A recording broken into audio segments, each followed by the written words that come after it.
He didn't ask for thanks. He didn't expect visitors. But on a freezing night, a quiet single dad gave a hot bowl of soup to a stranded biker couple wearing Hell's Angels patches. And the next day, 108 engines echoed down his empty road.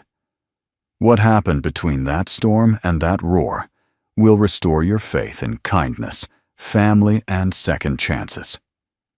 If stories like this remind you of a time when good deeds still mattered, you're in the right place. Go ahead and hit subscribe and tap the bell so you never miss a story that stirs the soul. Now let's begin. This structure blends emotional pull intrigue and a non-intrusive call to action designed to deeply resonate with American viewers aged 45 and up. Let me know if you'd like a Vietnamese version, a CapCut caption, or a runway voiceover prompt too. The wind howled like an old war cry outside the diner, tearing through the Wyoming mountains with the kind of wild, unrelenting force that shook even the snow-caked pine trees lining the frozen highway. Snowflakes thick as cotton ball slapped against the wide front window of Blake's diner, half covering the faded words, "Open." Coffee always hot. Inside, the last customer had gone. The stools at the counter stood empty like silent sentinels. A dim amber glow fell from the overhead pendant lights, casting long shadows across the checkered floor and gleaming off the chrome napkin holders. Martin Blake, 52, stood behind the counter, wiping it down with the same care he used to fold his daughter's drawings into his wallet. His movements were slow but methodical. His green army field jacket hung from a coat hook by the door, faded and frayed, the American flag patch on the sleeve barely clinging to the fabric.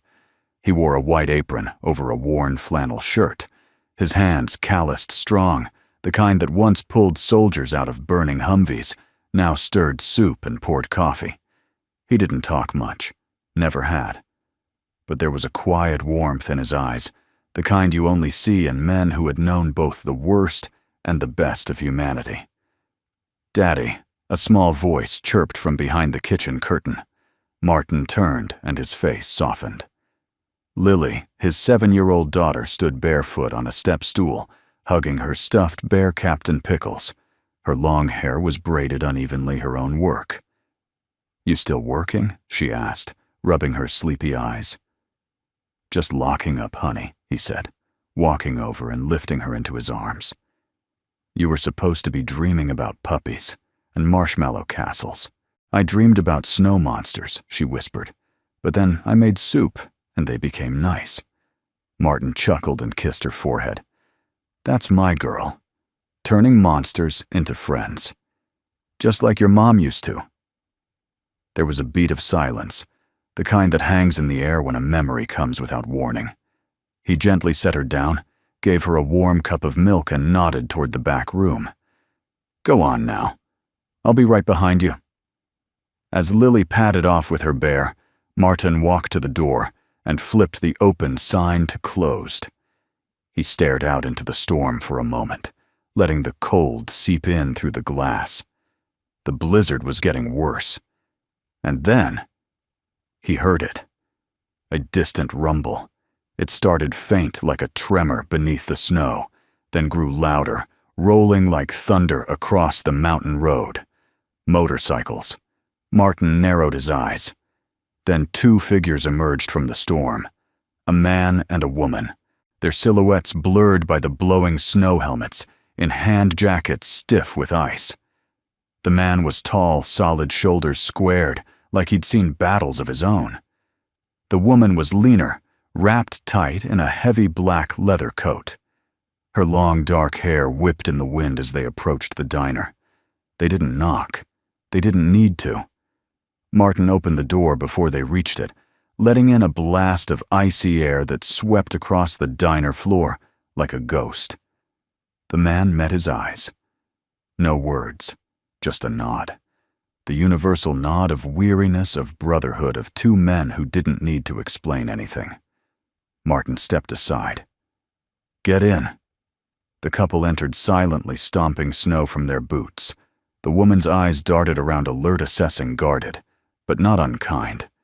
Her gaze landed on the framed photo near the register, Martin in uniform standing beside a medical tent in Kuwait. She lingered a moment. Martin motioned toward a booth near the back. "Sit. I'll bring soup." The man hesitated. "You sure?" Martin just shrugged. "You look like hell. And it's cold. Soup doesn't judge."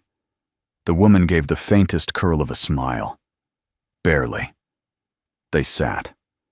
Martin moved into the kitchen, grabbed 2 bowls ladled in the beef and barley he'd made that morning, the same recipe his grandfather swore by in the Great Depression. He added fresh cornbread on the side. He watched them as they ate, no words exchanged between them. Just slow, deliberate spoonfuls. People who'd gone hungry before. Then she took off her coat. Martin froze. On the left sleeve of her inner jacket was a patch. Small, frayed, almost unnoticeable unless you'd spent your youth sewing them onto combat uniforms. It was military issue, not sold in stores. The kind of patch only medics carried. His heart thudded once low and deep like a muffled explosion. No, it couldn't be, but something in the way she folded her coat, the way her fingers touched that patch, like it held weight, it meant something. Martin walked over quietly, refilled their water. "You served?" he asked casually, eyes flicking to the patch. The woman paused. Her spoon hovered. The man beside her stiffened slightly. "My dad did," she said after a beat. Her voice was husky quiet. "He kept that patch. Sewed it onto my jacket when I started writing." Martin nodded slowly, swallowing the lump in his throat. "What was his name?" She looked up. Her eyes were the color of storm clouds breaking at dawn. "Jack Callahan." Martin didn't breathe. She added almost a whisper. "Said a medic saved his life once. Never got his name." Martin looked down at the counter. Then he smiled. "Just barely. I think your dad made a damn good soup." The wind didn't stop howling that night. It sang through the eaves of Blake's diner like a freight train of ghosts, long, mournful, and full of things unsaid. Martin stood silently behind the counter, arms crossed over his chest. He watched the couple as they finished their meal in the back booth, spoons scraping softly against ceramic. The man ate like someone who'd skipped too many meals. The woman slower, more precise, like every bite was a choice. Outside, snow piled higher against the windows. Midnight had long passed, but Martin made no move to close up. Not tonight. Not with a name like Jack Callahan floating around the room like cigarette smoke from the past. He remembered that name. Not just the face, not just the wound, but the sound of Jack's laugh during downtime in the desert, the way he carved tiny playing cards out of cardboard, and the way he'd held Martin's wrist in a vice grip after Martin stopped the bleeding in time. Martin had carried many men out, too many. But Jack was one of the few who made it home. And now, nearly 30 years later, his daughter was here, sitting in his diner, wearing that patch.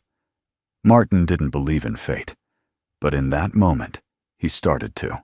More cornbread. The man looked up. His name they'd later learn was Ryder Hayes.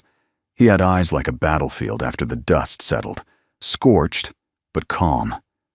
"No, sir." This was more than enough. His voice was gravelly but respectful, like someone who hadn't used it much lately. Cassie glanced up too. "That soup." She began, then hesitated. Martin raised an eyebrow. She smirked faintly. "It tastes like my childhood." Which is weird because my childhood mostly tasted like truck stop nachos. Martin chuckled. "I'll take that as a compliment." There was a pause, a charged silence, not awkward, just waiting, like something was about to be said, and then wasn't. Ryder broke the silence. "You the owner?" Martin nodded. "Owner, cook, janitor, and part-time snow shoveler. It's a small operation." Ryder motioned toward the back. "That little girl yours?" "Yeah," Martin said, his tone softening. "Lily. She's 7. Smart as a whip, talks like she's 30. Cassie smiled genuinely for the first time. She's got good eyes, like she's already seen the good in people. Martin met her gaze. She gets that from her mom. That settled into the air like a blanket, warm, heavy, honest. It was 12:43 a.m. when the storm cut the power. The lights blinked once, twice. Then darkness swallowed. The room followed quickly by the silence of everything electric giving up at once. Even the clock on the wall stopped ticking. Lily let out a soft yelp from the back room. Martin moved immediately, grabbing the flashlight from under the counter. "Stay put," he said calmly to the couple. "Generator'll kick in, but I'll check on my girl first." Cassie and Ryder sat still in the dim moonlight seeping through frosted windows. "She okay?" Ryder asked when Martin returned a minute later, flashlight beam bouncing against the walls. "She's fine. Got her bundled up with some blankets. She's used to it. This old place goes out at least twice every winter." He tapped the flashlight against his palm. "Generator should kick in within 10 minutes.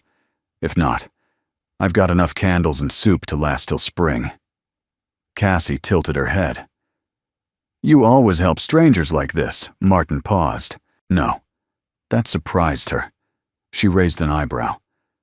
"I don't help strangers," he continued, "but people in trouble." "Yeah, that's different." Ryder leaned forward, elbows on the table. "You ever wonder why people like us end up in places like this? In the middle of nowhere?" On nights like this, Martin chuckled. "All the time. I call it the highway gospel. Life gives you a blizzard and sends a sermon wrapped in leather jackets." Cassie laughed. Not loudly, but it was real. Outside, the snow kept falling, but inside something began to thaw. After the generator kicked in, and a low hum returned to the building, Martin made up the small couch near the kitchen for Ryder. He brought out an old sleeping bag from the back closet for Cassie and laid it on the booth bench with 2 folded blankets. "You sure?" Cassie asked. "We can sleep in the garage if it's too much." Martin shook his head. "Not with that wind. You'll freeze your bones hollow." They nodded, grateful. Cassie lingered a moment as Ryder disappeared into the kitchen to settle down.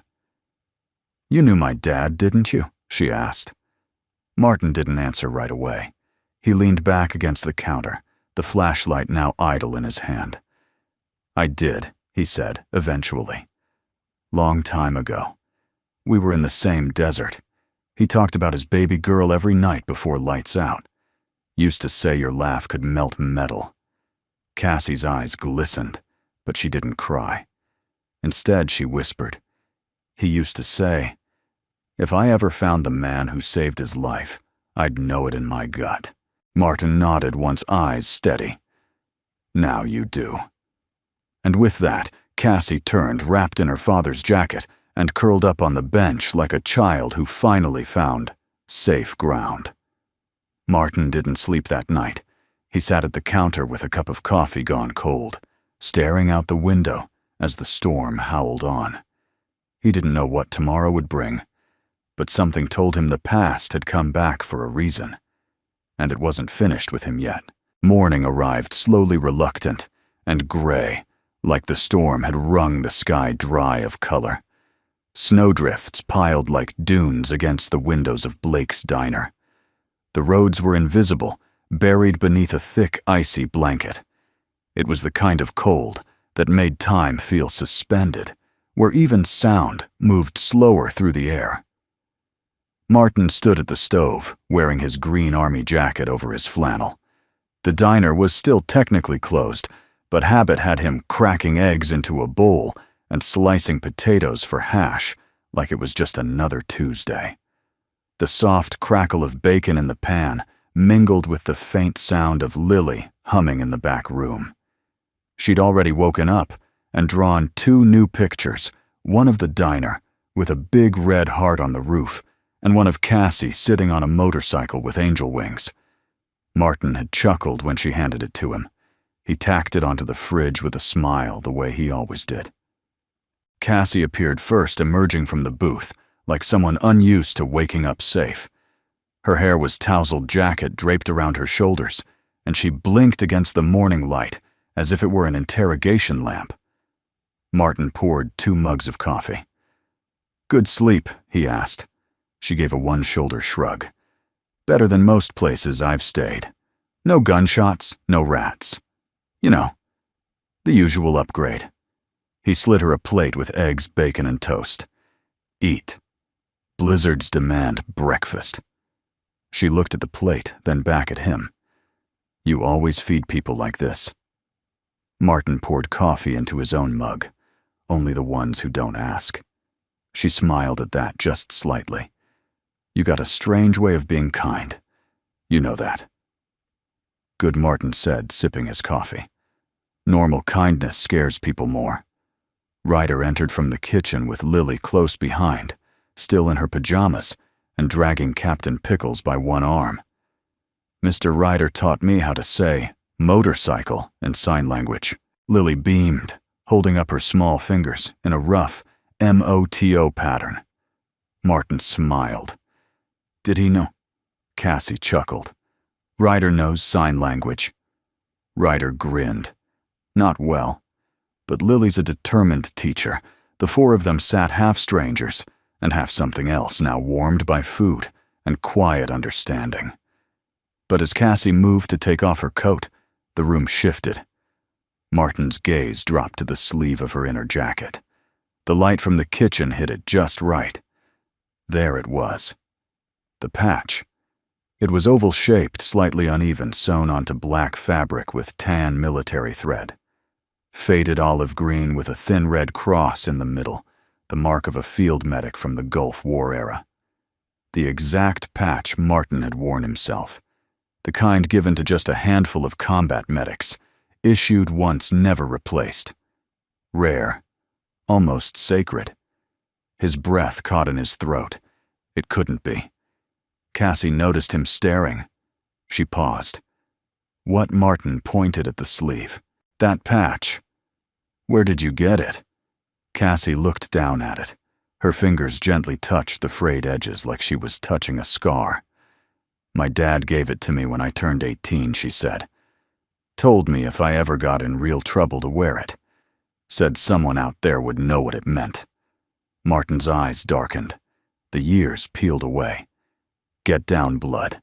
Screaming. Jack Callahan gasping as shrapnel tore through his leg. Martin's hands pressing gauze, muttering prayers over sand and fire. "Don't die on me, Jack. Don't you dare." And Jack gripping his arm. "If I make it, you ever need a favor, you'll send me soup," Martin had joked. Jack had laughed. Even bleeding out, the man laughed. Back in the diner, Martin exhaled slowly. "That patch. I gave it to your father. In the field. He was fading fast, and I didn't think he'd make it. I ripped it off my own uniform and said, 'If this gets you home, you owe me a bowl of soup.'" Cassie blinked hard. Martin's voice dropped. "He didn't send soup. He sent you." A long silence followed. Even Lily, sensing the shift, stayed still beside Ryder. Cassie set her fork down. He never told me your name. Only said, 'One day you'll find him. You'll know. You'll feel it in your gut.' I didn't believe him. Until last night." Martin leaned against the counter. "Your dad was one of the good ones. Brave, stupid, loyal to a fault." "That sounds like him," she said quietly. "He died 3 years ago. Bike crash outside Reno. I still ride the Harley he rebuilt in our garage." Martin closed his eyes, absorbing the loss. He deserved better. Cassie's voice trembled. "He talked about you like a ghost. Said you disappeared after the war. Said he never got to thank you." Martin gestured around. "This is me. No grand farewell. Just a man who came home and learned how to make soup." She laughed through the emotion. "Yeah, well, you make good soup." He met her eyes. "He raised you right." Cassie looked down at her hands. "I tried. But sometimes I feel like I've been carrying pieces of his life I don't understand." Martin nodded. "Then maybe it's time someone helped you carry it." The rest of the morning passed in soft conversation. Ryder helped Lily build a snow fort behind the diner. Cassie and Martin talked in slow ripples, sharing war stories, family stories, half-broken memories stitched together by silence. Before they left, Cassie reached into her duffel bag and pulled out a small folded letter. The envelope was yellowed, the edges worn. "It's for you," she said, handing it over. "He told me not to open it. Said I'd know when the time was right to deliver it." Martin held it in both hands. "To the medic who saved me from Jack Callahan." The ink was smudged in places. Martin didn't open it. Not yet. Some things had to wait. Some things needed snow silence and soup before they could be read. The diner was quiet again, the kind of quiet that comes after a storm, not just the weather, but the kind that passes between people, the kind that rearranges something deep inside you. Martin stood in the hallway behind the kitchen, still holding the letter. The paper felt heavier than it should, like it carried not just ink and words, but 30 years of silence, 30 years of waiting. He turned it over once more. Jack Callahan's handwriting, rough, all caps, military block letters stared back at him like an old friend's eyes you hadn't seen in decades. He still hadn't opened it. Something inside told him not to yet. Not while the memory of Jack's daughter of Cassie was still fresh in the air. Not while the smell of her father's old jacket still lingered in the booth cushions. Instead, he slipped the envelope into the wooden cigar box tucked behind the sink, the one where he kept his discharge papers. Lily's baby bracelet and an old harmonica that hadn't been played since his wedding night. The box creaked softly as he closed it like it too remembered. Then he went to work. The snow had stopped by mid-morning, and the Wyoming sky turned that blinding shade of blue you only saw after a blizzard. Crystal clear, almost holy. Ryder and Cassie were outside helping Martin dig out the walkway. Ryder handled the shovel like a man who'd worked every kind of job under the sun, efficient, quiet, respectful. Cassie bundled in 3 layers, kicked snow off the porch with the tip of her boot, like she was kicking off old ghosts. Lily sat on the counter inside drawing her version of the morning rider with a snow shovel that looked suspiciously like a sword. Cassie wearing a golden crown, and Martin standing tall behind a steaming pot of soup, smiling like a cartoon superhero. Martin watched her heart warm. He rarely had moments like this, moments where the world wasn't loud or broken or falling apart, moments where everything, even for a breath, made sense. When the snow was cleared and the sun climbed a little higher, Ryder clapped snow from his gloves and turned to Martin. "We'll get out of your hair. Appreciate the shelter." "More than you know." Martin handed him a paper cup of coffee. "Where you headed?" Ryder glanced at Cassie, who stood nearby, arms crossed, watching the road. "We were supposed to be in Denver by tonight, but the storm set us back. We'll make camp somewhere near the ridge." "You got food?" Ryder nodded. "Always carry supplies." Cassie looked back toward the diner. "Thank you again. For everything. For the soup, the couch, the story." Martin gave a half smile. It was never just soup. Cassie tilted her head. "What was it then?" He paused. A bridge. She considered that. "You always talk like this, like some old poet who reads too many weather reports." Martin laughed. "Only after storms." Ryder turned toward the bikes, but Cassie lingered. Then softly she asked, "You ever think about what you'd say if you had one more minute with someone?" Martin's heart gave a quiet thump. "Every day." Cassie nodded. "Me too." And with that, she followed Ryder down the driveway, leather boots crunching over packed snow, but they didn't make it far. Less than 2 hours later, Martin heard the rumble again, deep rolling, unmistakable. He stepped outside, squinting into the white sheen of the afternoon light. The same bikes, the same couple, back again. But this time, they weren't alone. Over the hill behind them came another sound, multiplied, amplified, harmonized. Motorcycles. Dozens. Dozens. Martin stood frozen apron, dusted with flour, watching as the long stretch of highway filled with bikers. Riders in leather. Men and women with wind-burned faces, patches sewn with years of loyalty engine grease and road miles. The sound was deafening, not angry, not aggressive, but ceremonial. They didn't pull up with force. They came in silence, engines idling low as they coasted into the diner's gravel lot in rows of 5 and 6, until there were nearly 100 bikes lined neatly before him. Cassie dismounted and approached. She looked both sheepish and reverent. "I may have made a few phone calls." Martin blinked. "You called?" She nodded. "The old chapter. The ones my dad rode with. Some still ride, some don't. Some have kids of their own now. But all of them remember you." Martin looked out over the sea of leather and chrome. Many of the riders stood silently beside their bikes. A few saluted. Others simply nodded. One old man stepped forward, grizzled beard, long gray ponytail denim vest, nearly torn to shreds. His voice was rough but clear. "You Martin Blake?" Martin nodded slowly. The man pointed to the ground. "Jack Callahan saved my life once, but he said it never would have happened if a medic named Blake hadn't saved his. So when his daughter called, told us you gave her soup in a blizzard. Well," he looked around at the crowd, "we figured we owed you breakfast." It took Martin a moment to find his voice. "You all came." Just for that, Cassie stepped beside him. "No, they came because you didn't ask." Inside the diner, filled with the sounds of chairs scraping spoons, clinking coffee pouring. Martin made 6 pots of soup. Cassie helped with toast and cornbread. Lily ran from table to table with napkins and crayons, declaring herself the official artist of the biker nation. And in the middle of it all, Martin stood at the grill, flipping bacon, stirring stew, watching as every moment of loneliness he had tucked away inside his soul for the past 30 years was met, matched, and melted by the simple power of being remembered.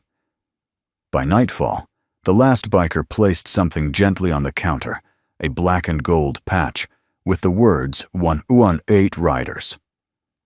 Medic, Brotherhood never forgets. Martin held it for a long time before pinning it right beside Lily's crayon drawing. He still hadn't opened Jack's letter. But now, he was almost ready. That night, the diner felt warmer than it ever had. Not because of the heat from the stove or the glow from the overhead lights, but because something sacred had taken root in its walls. Something forged by memory, kindness, and the unexpected return of people Martin never thought he'd see again. But by midnight, the riders were gone.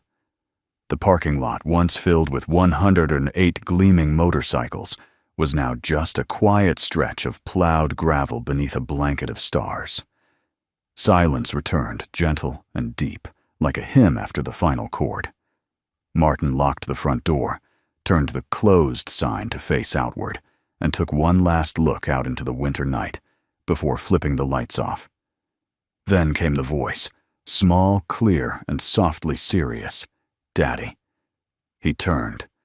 Lily stood at the hallway entrance in her flannel pajamas, arms crossed, face unreadable. Captain Pickles dangled from one hand, his plush ear, dragging across the floor like a badge of honor. Her cheeks were still flushed from excitement, but her eyes were filled with questions. "Shouldn't you be in bed, Bug?" Martin asked, gently walking toward her. "I waited," she said. "But I couldn't sleep, not after today. There were so many people, and they all knew you." Martin smiled. Some of them did. Some knew a younger me. Lily walked past him into the dim diner and climbed into her favorite booth, the one beneath the old photo of Martin in uniform. She pulled her knees up, tucked the bear under her arm, and looked at him like she was interviewing a witness. "Were you a hero?" The question hit him like cold water. Martin sat down across from her, his knees aching, his soul a little more exposed than it had been earlier. "No," he said carefully. "But I did my best to help people when it mattered." "Why didn't you ever tell me about the war?" she asked. Martin looked down at his hands, thick fingers, calloused palms, stained from years of dishwashing and repairs. "Because the war isn't the kind of thing you tuck between bedtime stories." She tilted her head. "But they all came for you. Today. Like you were something important." He sighed and rubbed the back of his neck. "Lily, sometimes you don't know how much you meant to someone until they come back to tell you. And sometimes they don't get the chance." Lily thought about that. Like Mom. Martin swallowed, surprised by how steady her voice was when she said it. It had been 3 years since her mother passed. 3 years of bedtime songs without harmonies. 3 years of a father trying to fill both roles, never quite reaching all the places he needed to. "Yeah," he said softly. "Like Mom." Lily leaned forward. "Did she know about the war?" "She did. She found my scars when I tried to hide them, and kissed each one like a map back home. Did it make her sad?" He smiled gently. "No, it made her proud. And sometimes sad, too. But mostly proud." Lily looked at her bear. "I think I want to be like Mom when I grow up." Martin raised an eyebrow. "That's a tall order." She saw people, not just what they wore or how they looked. She saw the part inside that was hurting. Martin nodded slowly. "Yeah, she did." Lily looked up. "Is that why you helped the lady with the jacket and the man with the motorcycle?" He exhaled through his nose. This girl with her drawings and stuffed animal and oversized heart saw more than most adults he'd ever met. "Yes," he said simply. Lily paused, watching him closely. Then very quietly, she asked the one question he hadn't prepared for. "Do you miss being a soldier?" Martin leaned back, staring at the ceiling for a long moment. "No," he said finally. "But I miss being needed, not for fixing toilets or flipping pancakes, but for something deeper, for making sure someone gets home." She nodded like she understood. "Then maybe you still are." Martin blinked. Still what? Needed? The room was still. Martin reached across the table and took her small hand in his. "I needed you," he whispered. She squeezed his fingers. "Then I think we're even." Later that night, after Lily had fallen asleep with Captain Pickles tucked under her chin and a drawing of Cassie's motorcycle hanging from her wall, Martin returned to the kitchen and sat in the quiet. The diner was dark, save for the single bulb above the sink. He pulled the cigar box out again, the one with the harmonica, the baby bracelet, and the envelope. He stared at Jack's name. "To the medic who saved me." His thumb ran along the seal. He wasn't ready, but he was close. Just not yet. The next morning he woke to a soft knock at the back door. Cassie. No makeup, no pretense.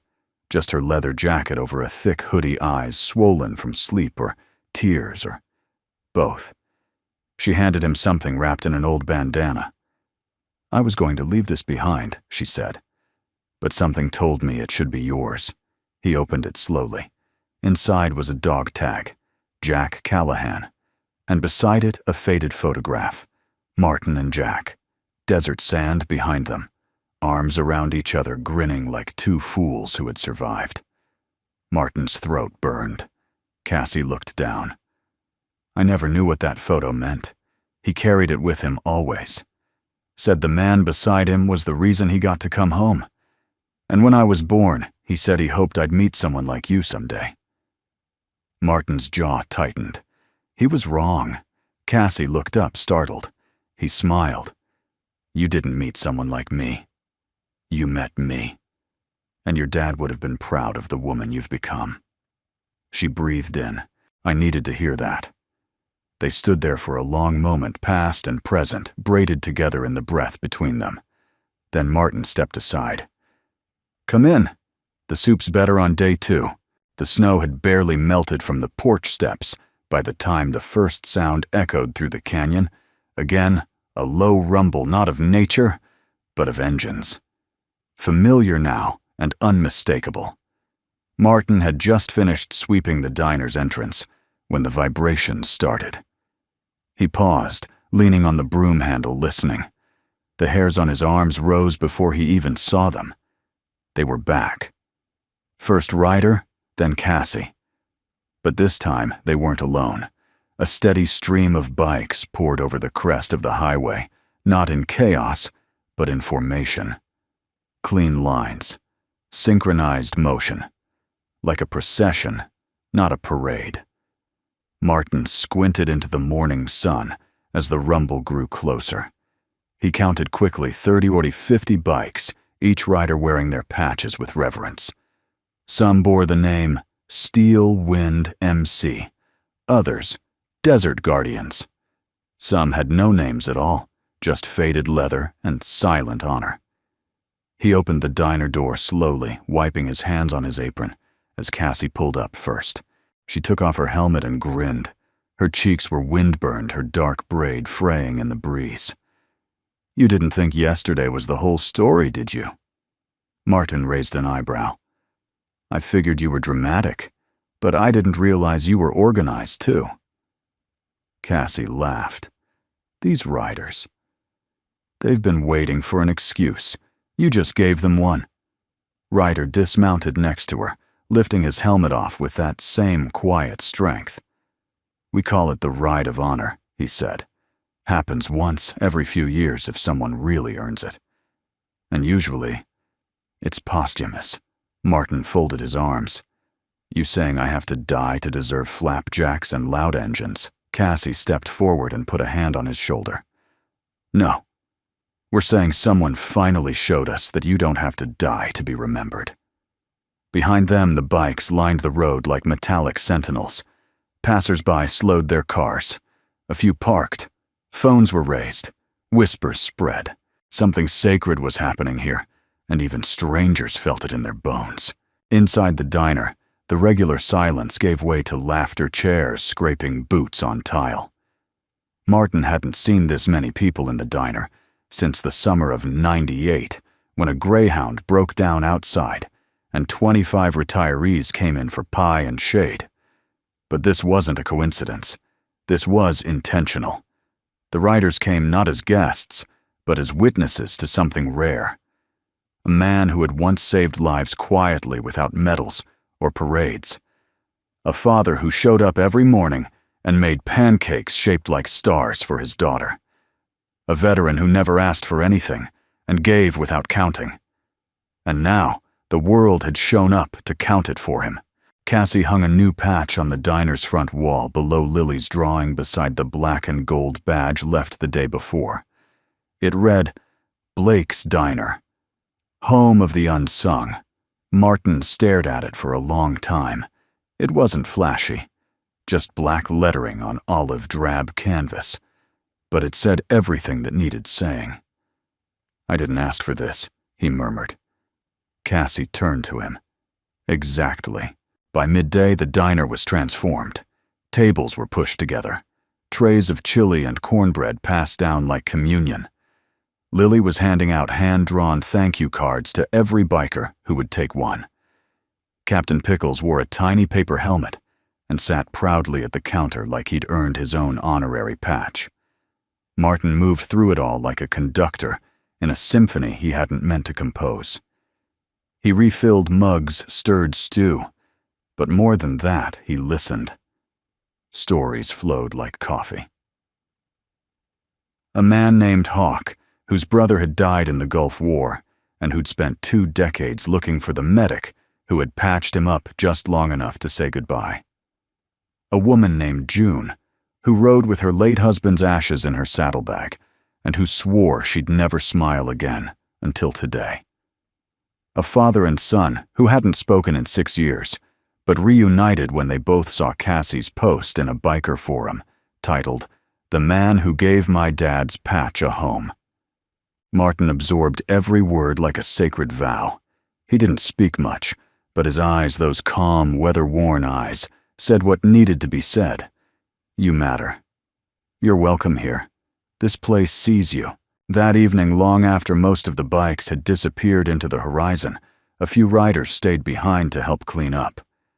Cassie sat on the back porch, with Martin both sipping coffee from mismatched mugs. The sun was going down behind the snowy pines. Everything was still again. "Tell me something," she said, swirling her coffee. Martin raised a brow. "You ever miss the sound of it?" "The war," he thought for a long while. "I miss the clarity," he admitted. "Not the noise, but the purpose. You woke up every day knowing someone needed you to show up. Life was sharper." Cassie nodded. "I know what you mean." They sat in silence, the kind that only people who've lost things can share. Then she added, "That's why I came back. I want to do something more with this. Not just ride. I want to build something. Maybe here." Martin looked at her, not surprised, maybe even relieved. "You got a plan," she grinned. "Not yet. But I've got tools. I've got 2 hands. And I've got a diner that somehow became sacred ground." He chuckled. "Don't tell the health inspector." They both laughed. And in that moment, something unspoken passed between them. Not romance, yet, but something more delicate. A beginning. The kind of seed you plant in frozen soil, trusting that spring will come. Later that night, after Lily had gone to bed and the porch light buzzed above the snow, Martin returned to the kitchen. He opened the cigar box, took out the letter. He sat at the counter, the one where Jack's daughter had sat just 2 nights ago, and carefully broke the seal.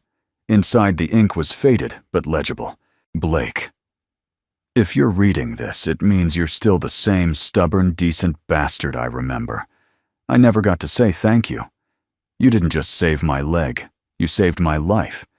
You saved my daughter's father. You told me once that no one would remember us, that medics were like ghosts. Well, I remember. And now she does too. And maybe someday the world will. All because you gave a man a chance to come home. Jack. Martin folded the letter slowly, exhaled. The world had remembered. And somehow, in this small, snow-covered town, so had he. The next morning, the diner smelled like cinnamon toast and black coffee. Simple things, quiet things, the kind that grounded a person after days, that felt like storms. Martin stood at the griddle, flipping pancakes, shaped like stars, and motorcycles, Lily's latest obsession. She insisted they were for the angel bikers, her way of saying thank you. She'd made a little honor jar out of an old pickle jar and placed it at the edge of the counter. On it was written in red crayon, "If you were kind, you already paid." Martin didn't change a thing. The door creaked open at 8:17 a.m. sharp. Cassie stepped in with her helmet tucked under her arm, cheeks pink from the mountain chill. She wore the same leather jacket, the one with the medic patch sewn on like a quiet inheritance. But there was something different in her eyes this morning. Not the cold watchfulness from that first night, nor the guarded calm from yesterday. Today her gaze was open, curious, present. "Morning," she said, nodding toward the coffee pot. Martin poured without a word, already sliding a mug toward her usual booth. Lily darted out from the back with a notepad. "Do you want the same pancakes as yesterday? Or do you want me to make a new shape I can try a dragon?" Cassie laughed. "Surprise me." Lily grinned and ran off determined. Martin leaned on the counter, wiping his hands on a towel. "You riding today?" Cassie hesitated. "No. I'm staying for a while." Martin raised an eyebrow. "You sure thought you had places to be." She looked down at her coffee, then back at him. "Maybe this is the place." They stood in silence, a familiar rhythm forming between them, one that didn't require noise to communicate. After breakfast, Cassie asked if she could help in the kitchen. She tied an apron awkwardly around her waist and started slicing potatoes like a woman who had never peeled anything slower than 70 miles per hour. Martin chuckled and fixed her grip. "You ever work in a kitchen before?" he asked. "Nope," she said. "But I once rebuilt a carburetor blindfolded in the dark, if that counts for anything." Martin smirked. "That depends. Can you make mashed potatoes without burning the place down? I'm about to find out." They moved around each other like two mismatched puzzle pieces, trying to find where they fit, clumsy at first, but something unexplainably natural underneath. When Martin reached past her to grab a towel, their shoulders touched, just briefly. But she didn't move away, and neither did he. Later that afternoon, while Lily napped and the diner was quiet, Cassie sat at the counter and pulled out a small square tin. It was old, dent-marked, the kind that used to hold wedding rings or rationed candy. She placed it gently in front of Martin. "My dad gave me this," she said, "when I was 19. Told me not to open it unless I was in a place that felt like home." Martin looked at her, unsure whether to speak. Cassie opened it slowly. Inside were 3 items. 1, a photo, black and white, slightly water-damaged. It showed 2 men in desert gear, arms around each other, grinning like brothers. One of them was clearly Jack. The other, a younger Martin. Leaner eyes, sharper but unmistakable. 2, a bent silver spoon charred at the handle. 3, a folded scrap of paper, the edges yellowed. Cassie handed him the photo first. "My dad carried this everywhere," she said. "Told me the man beside him was why I existed." Martin stared at the image, emotion rising slow but steady in his chest. He said that Cassie nodded. He said, "If it wasn't for that medic, I wouldn't have made it home. And if I hadn't made it home, there wouldn't be a Cassie." Martin's throat tightened. She pointed to the spoon. They used it to heat up soup in the field. Dad said he never tasted anything so warm in his life. Martin swallowed hard. "I remember that night. We had 1 heat tab left. We shared the spoon." Cassie looked at him, eyes soft. "And this." She held up the final item, the paper. She unfolded it slowly and slid it across the counter. Martin leaned in. It was a hand-sketched map. Simple, almost childlike. 1 road, 1 crossroad, and a diner. Labeled in thick black ink where it began, where she'll find him. Martin stared at it. Cassie's voice lowered. "He always said if something happened to him, I should follow the road, that it would lead me to someone who would understand, not just who he was, but who I am." Martin exhaled long and quiet. "He knew I wouldn't reach out." Cassie nodded. "He also knew you'd still be here." That evening, as the sun dipped low behind the ridge, Cassie stayed behind after Lily had gone to bed. Martin brought out 2 cups of tea, no coffee this time, and they sat on the porch in silence for a long while, listening to the crickets, the wind, the soft hush of winter giving way to something new. She leaned back in the chair beside him. "He used to tell me stories about you, you know." Martin chuckled, probably exaggerated half of them. "Maybe. But the way he said your name, it was like it came with weight, like you were the one thing that made him feel safe." Martin looked at her, and in her face he saw it. The same fire, the same defiance, the same loyalty, and the same eyes. "You're Jack Callahan's daughter," he said softly, almost reverently. She nodded. Through and through. He lifted his mug in her direction. "Then welcome home." The next morning, long before the sun crested over the white-capped pines, Martin found himself in the garage behind the diner, a place more memory than function. The air smelled like old oil and cold metal. Dust floated in the slanted shafts of light, peeking through a cracked window. There were tools hung on the wall, the way some folks hang pictures of family. Martin hadn't stepped foot in here in over a year. Not since the radiator gave out on the truck, and he'd made a temporary fix with duct tape and prayer. He stood still for a moment, just listening to the quiet hum of the world waking up around him. And then, the sound of boots behind him. "You're up early," Cassie said, stepping inside. Martin turned with a slight grin. Old habits. She looked around. "This place is kind of a time capsule." Martin nodded. "Everything in here has a story. Some broken, some half-finished. Sort of like me." Cassie traced her fingers along a dusty workbench. "My dad would have loved this place. He always said garages were like cathedrals for men who didn't know how to pray." Martin chuckled.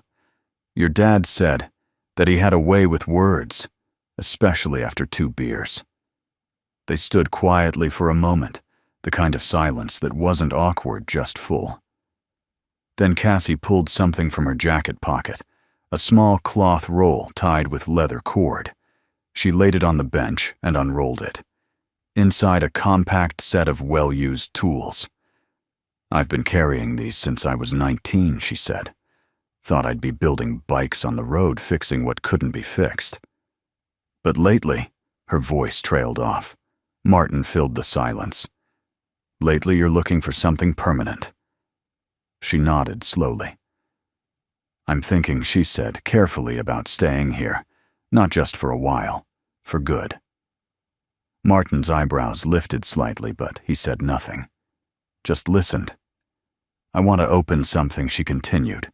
"A space out back, maybe an old-school repair shop, not just for bikers.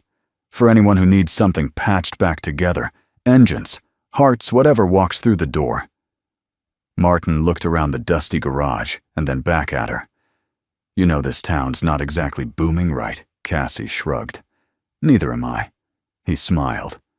"Fair enough." She looked at him with those fire-softened eyes. "I know I'm asking a lot.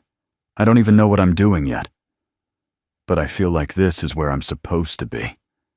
Martin rubbed his chin thoughtfully, then walked over to a covered object in the corner.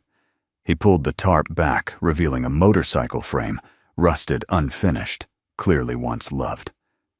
"She belonged to a guy I served with," he said quietly. "We were going to rebuild it together when we got home. He didn't make it back." Cassie stepped closer, her hands tracing the old frame like it was something sacred. "Help me bring her back," Martin said softly. "Let's start with this." Cassie nodded, blinking fast.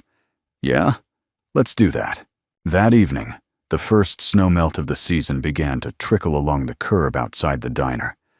The town still hushed, and tucked beneath its winter blanket seemed to lean in as something new began to stir. Not loud, not obvious, but steady. Inside, the tables were full again, not with travelers this time, but with neighbors. Locals. Folks Martin had fed for years, but had rarely spoken to beyond ketchups on the counter. They'd heard what happened about the storm, the bikers, the ride of honor. And more than anything, they'd heard about the letter. Ryder was there too, helping Lily stack clean dishes with a surprising grace. He'd taken to the diner like he'd been born behind a coffee pot. Quiet, steady present, the kind of presence Martin hadn't realized he needed until it was just there. Cassie, now wearing a black apron that said, "Soup happens," had her sleeves rolled up and grease under her fingernails. She'd spent the morning helping Martin install a new sink in the kitchen, and the afternoon taking apart the carburetor on the old Harley in the garage. At one point, she slipped beside Martin at the grill and whispered, "You ever feel like the road ends right where it's supposed to?" He glanced at her, a small smirk tugging at the edge of his mouth. "No, but sometimes it circles back." Later that night, Martin stood out back under a sky full of stars. The cold had eased just enough to let him breathe without fogging the air. The motorcycle frame was propped up on a wooden block beside him, lit by a single overhead lamp. Cassie approached with 2 mugs of hot cocoa. She handed him one, leaned against the wall beside him, and said nothing for a long time. Finally, she spoke. My dad used to say life was one long ride. No maps, just gas stations, wrong turns, and a couple people crazy enough to follow you. Martin chuckled. He was right. Cassie sipped her cocoa. You think he'd be proud of this? Martin didn't answer right away. Then I think he'd be relieved that you found somewhere to land, that you found someone to build with. They were quiet again, both watching the stars. There was no wind, just the soft creak of the wooden eaves and the distant hum of a truck passing on the far side of town. I never wanted to need anyone, Cassie said. I know, Martin replied. But it's different now, she added. It doesn't feel like weakness. It feels like honor. Martin turned toward her, eyes steady. That's because it is. Before they went in, Cassie reached into her coat pocket and pulled out a small velvet pouch. She handed it to Martin. What's this? He asked. Something my dad gave me. Said I'd know when to pass it on. Martin opened it. Inside was a thin silver ring, battered, bent, slightly out of shape. Inscribed on the inside were the words, "Still riding, still rising." Cassie looked down. He wore it every day after he got home from the war. Said it reminded him of who he became, not just who he was. Martin held the ring gently in his palm. He wanted you to have it, Cassie said, even if he didn't know it yet.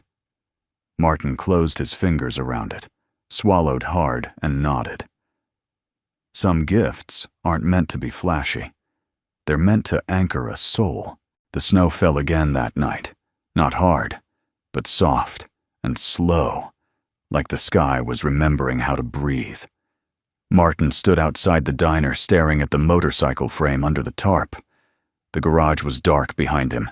The diner was closed for the evening, but the light still glowed warmly through the windows, casting golden rectangles onto the snow-dusted gravel. Something about the snow tonight didn't feel bitter.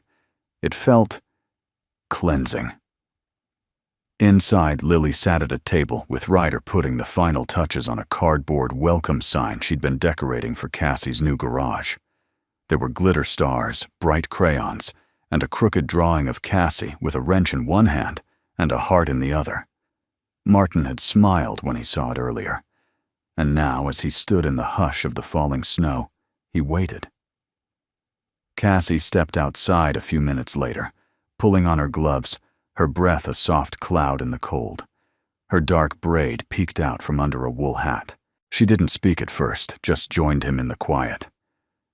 You ever notice, she said after a moment, how the snow muffles everything like the world's holding its breath? Martin nodded. It's the only time I ever really hear myself think. She glanced at him. What are you hearing now? He hesitated. That it's time. Cassie furrowed her brow. Time for what? He turned to her slowly. To build something that lasts. Not just machines. Something real. Something we can hand to the next generation with both hands. Cassie's expression softened. You're not talking about a garage. Martin looked back at the diner. No, he said. I'm talking about home. Later that night, with the diner now empty, Cassie stood in the back room, unfolding a package she hadn't opened in years. It was wrapped in old denim, her father's vest. Worn, faded, the colors barely visible. Across the back, a single symbol, hand-stitched, a rising phoenix surrounded by motorcycle spokes. Inside the vest's pocket, she found what she was looking for. A swatch of leather rectangular, no bigger than her palm. A simple biker patch her dad had carried but never worn. It read, "Fire in the snow." She'd asked him once what it meant. He'd said, "It means some people burn warm even in the coldest places. You find someone like that, you don't let 'em go."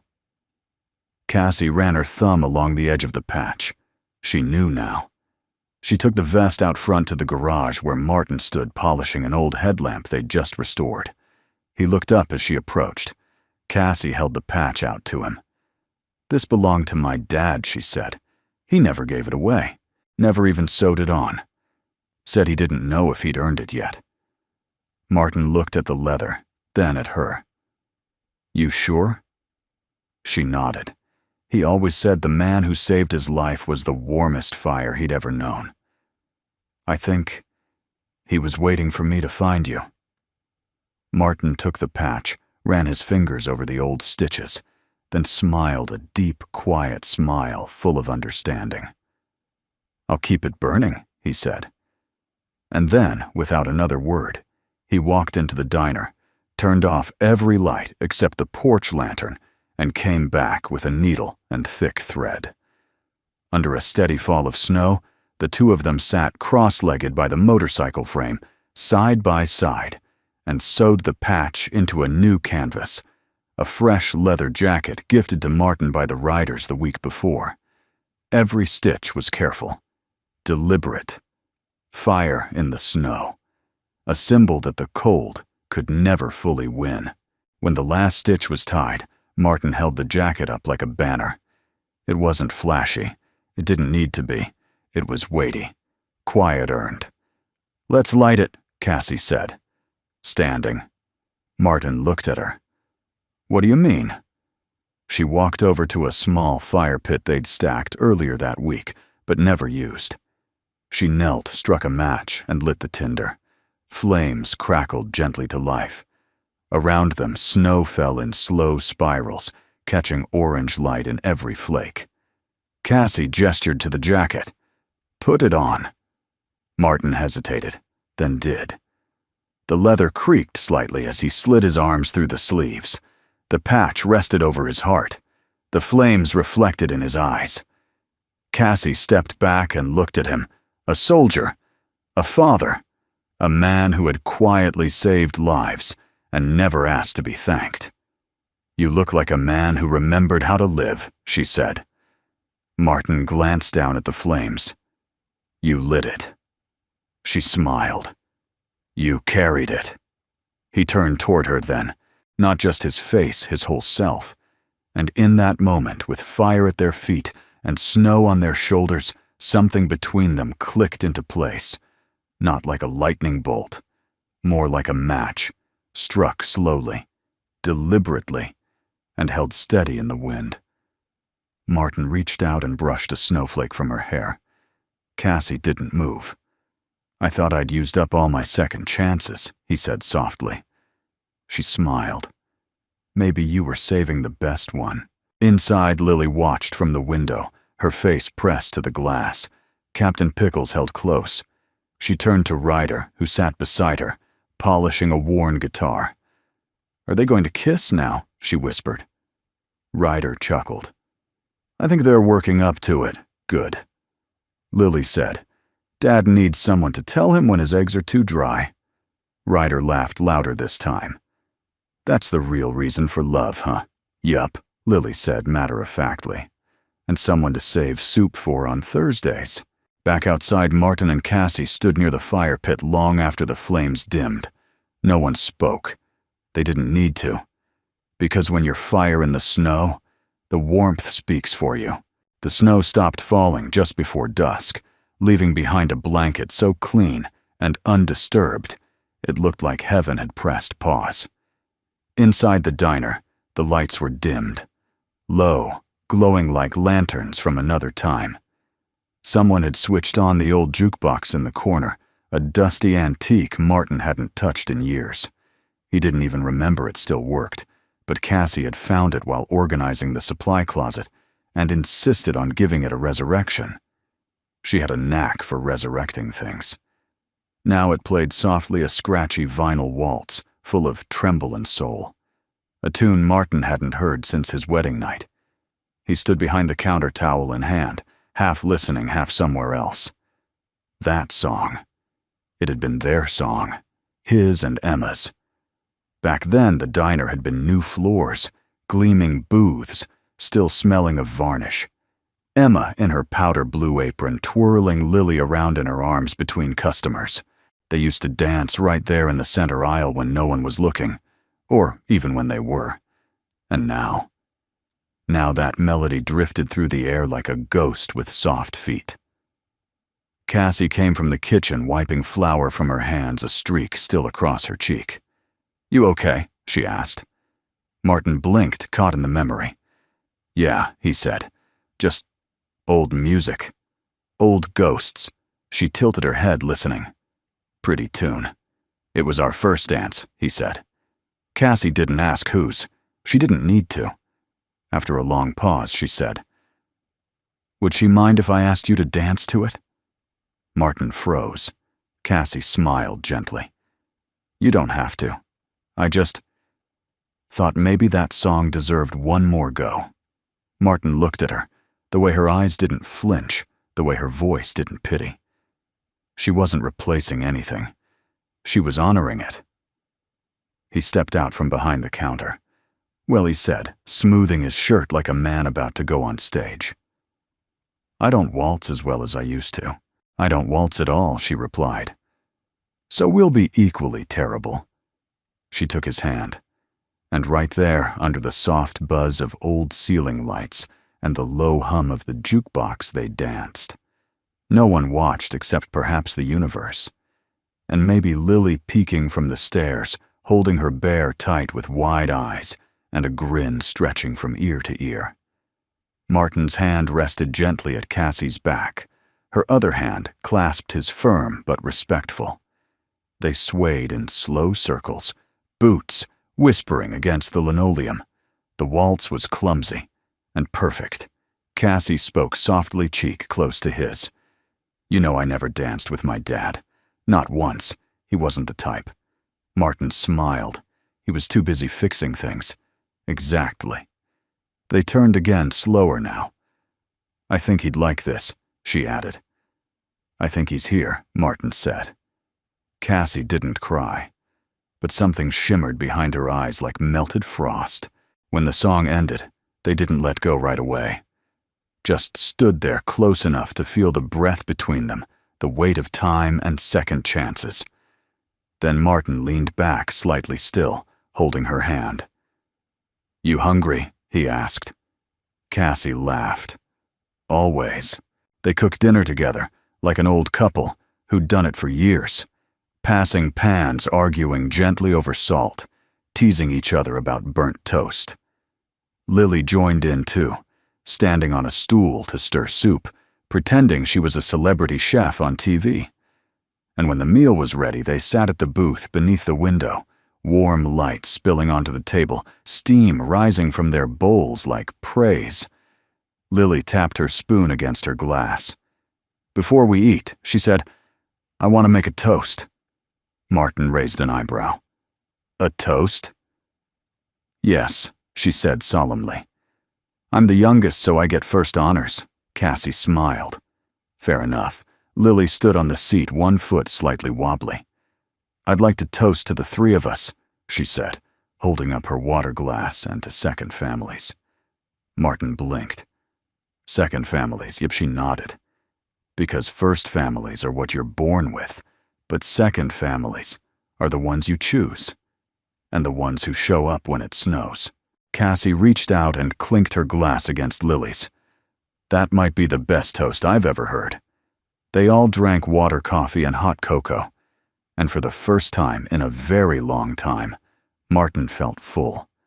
Not just from food, but from something that had taken root in the ashes of grief and grown quietly, patiently, like hope warming in the winter soil. Later, after Lily had gone to bed, and Ryder had returned from his ride into town with a box of fresh bolts for the Harley project, Martin stood alone by the jukebox. He traced the grooves of the worn machine, the glass cracked in one corner, dust clinging to the buttons. He pressed the same track again. The waltz returned, slow and aching. Cassie appeared beside him without a word, sliding her arm through his. They didn't dance again. They just listened. Two souls standing in the warm light of a place that had become more than a diner, a chapel, a workshop, a living, breathing testament to what could happen when people were brave enough to stay. The snow had turned to rain by morning, a quiet drizzle that tapped against the diner's windows like a soft memory trying to come back in. inside the diner had the stillness of early Sunday. No cars passed outside. No orders were shouted. The coffee brewed quietly behind the counter, and Martin stood alone by the front booth, turning something over in his hands. It was the letter. Jack Callahan's letter. Not the one Martin had already read. That one lived in a frame now just behind the register where the writers had insisted it belonged. No, this was a new one. Older. Faded. Discovered just last night inside the lining of Jack's vest, where Cassie had never thought to check. She'd found it while folding his old vest to display in the new garage, buried under a flap of fabric sewn shut with calloused fingers. She'd handed it to Martin with both hands. No words, just silence, just trust. Now, in the silence of a Sunday morning, Martin unfolded it. The edges were brittle. The ink had bled from time and sweat and maybe tears, but it was still legible just enough. To my daughter, if I never make it home. Or if I do, but forget to say this, you deserved better. You always did. I don't know what kind of father I'll be, or if I'll even get to be one. But I know this. If by some miracle you grow up and find this letter, I want you to do something for me. Find Martin Blake. Tell him he saved your life even if he never met you. Tell him he gave me the chance to hear your first cry, to hold you in one piece. That he didn't just put my leg, he gave me time. Time to change. Time to become someone worth remembering. Tell him I never forgot. Tell him I still hear his voice in sandstorms. And if you're reading this while sitting across from him, if he's still the kind of man who gives soup to strangers and wears the same damn army jacket, then you hug him for me. You tell him, you mattered. Dad. Martin stared at the page, his jaw tight, throat unmoving. He folded the letter with care and placed it on the counter beside the register. He didn't cry. He didn't need to. Because somehow, those words had already stitched something back together in him. Something that had frayed long ago when the sand was red and the choppers loud, and no one ever said thank you. Cassie arrived just after opening, wearing grease-stained jeans and a blue bandana. She smelled like oil and sunlight. Her boots squeaked on the damp floor as she approached. Martin looked up from his coffee. He wrote it for you. Cassie nodded. And for you. He held up the letter without reading it again. He wanted you to know you were his reason. Cassie leaned against the counter, arms crossed tightly. That's the thing, isn't it? We spend half our lives thinking we were a burden, and the other half realizing we were the blessing. Martin didn't reply, just tapped the counter gently with his fingers. After a long moment, he asked, "Do you want to read it to them?" Cassie blinked. To who? He gestured to the door, where a handful of riders were gathering outside again, a mix of familiar and new faces, some graying, some younger, all weathered by roads and regret. Cassie looked unsure.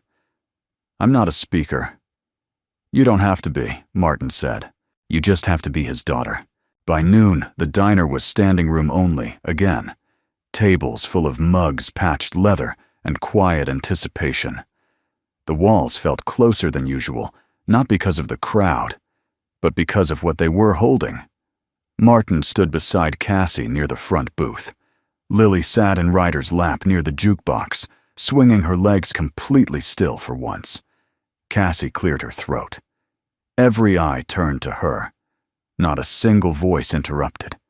She unfolded the letter with both hands and began to read. At first her voice was steady, then it trembled. Then it steadied again. She read every word, even the last line, even the part where her father admitted he might never get to hold her. Her voice cracked, but she never stopped. When she finished, no one moved. Then someone clapped. Then someone else. Until the entire diner was on its feet, clapping not like a crowd, but like a family. Cassie folded the letter and placed it into a new frame beside the one Martin had received.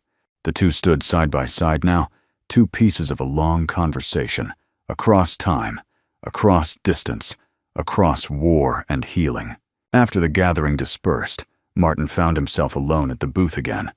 Cassie joined him, sliding a fresh mug of coffee across the table. "I don't know how he hid that letter so well," she said. Martin smiled. He always was stubborn, wanted things said just right. Cassie stared out the window. "I used to wonder if he regretted anything." "He didn't," Martin said quietly. "He just didn't know how to say some things out loud."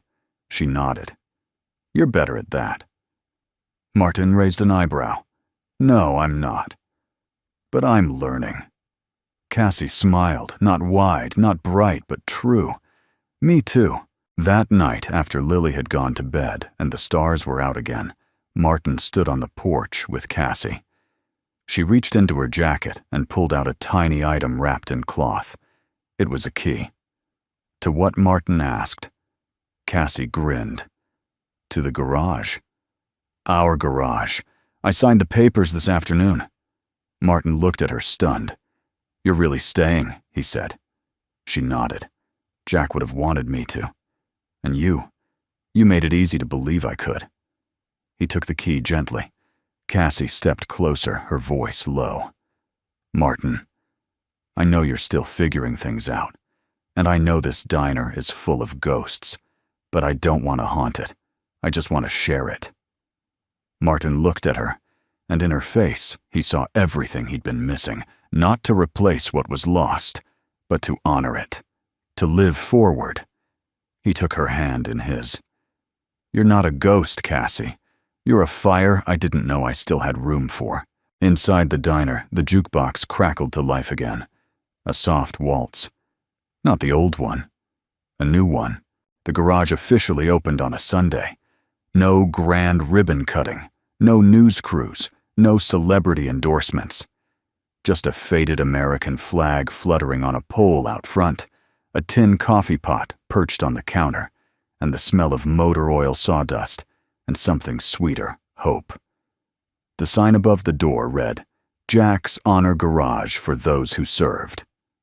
Pay what you can. Martin didn't wear a suit. He wore the same old army green jacket, patched now with a new emblem, stitched just above the heart, a small red flame, barely noticeable, unless you knew what it meant. Cassie stood beside him, her hair pulled back in a simple ponytail, denim shirt rolled at the sleeves, hands streaked with the same grease as his. Beside her, Lily held a tray of paper cups, filled with warm apple cider. The first customer wasn't a customer at all. It was a man named Howard Vietnam Era, vet age 76, who hadn't driven his 1968 Bonneville convertible since his wife passed 5 years ago. The engine wouldn't turn over. He didn't ask for a repair, just directions to the local VFW. Instead, he left 3 hours later in a purring car with tears in his eyes and a cinnamon bun in his hand. As the days passed, word traveled. Not fast, but true. One by one they came. Old soldiers, single moms, young bikers with broken chains, widowers with rusted RVs. A Marine who hadn't spoken a full sentence since 2004 stood at the workbench and sanded a carburetor while humming country roads under his breath. No one interrupted. No one hurried him. Martin's gift wasn't just fixing engines. It was knowing when to be silent, when to stand still, when to listen. Cassie called it a kind of reverence, like church, she once whispered to Lily, but with socket wrenches. And Lily, precocious as always, added, "Then Daddy's the preacher, and this garage is the sermon." Martin overheard. He didn't argue.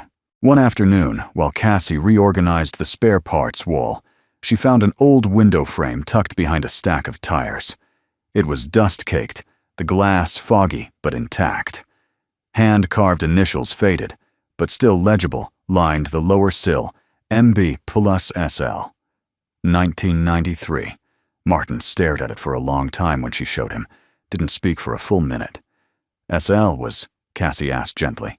Sarah Lee. Martin answered finally. My wife, Lily's mother. Cassie placed a hand over her heart. I didn't mean to. No, he interrupted. It's good. She loved this place before it ever had a name. We carved that window one summer night. She told me it'd be our lucky view. Cassie looked at the glass. Then it should stay.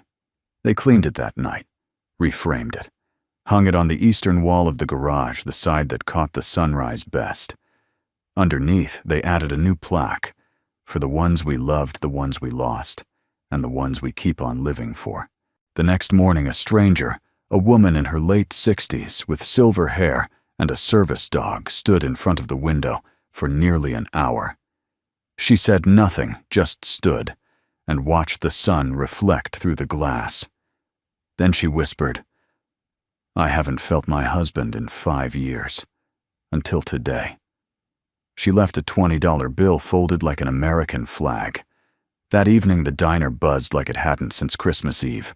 The regulars were there, of course, Ryder and his boys, Howard and his now gleaming Bonneville, and even Margaret, the sharp-tongued retired schoolteacher who claimed she hated noise, but somehow never missed a Friday chilly night.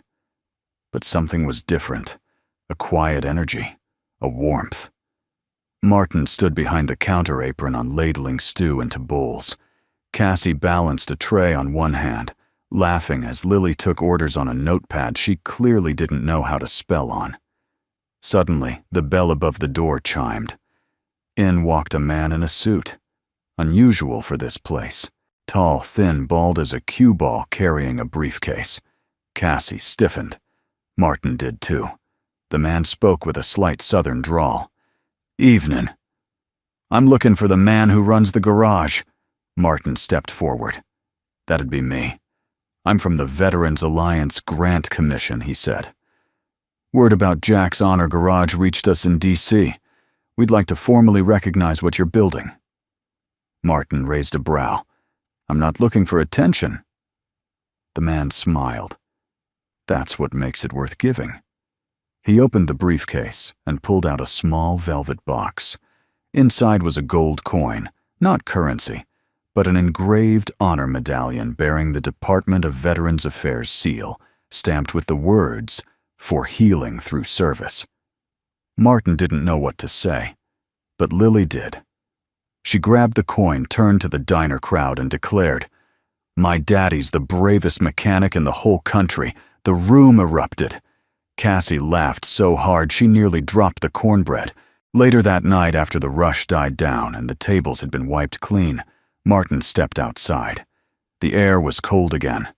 Not bitter, just brisk enough to remind him the world kept turning. He looked at the stars, thought about Jack, thought about Sarah, thought about what might come next. Cassie joined him carrying 2 mugs of hot cider. Busy day, she said, leaning against him.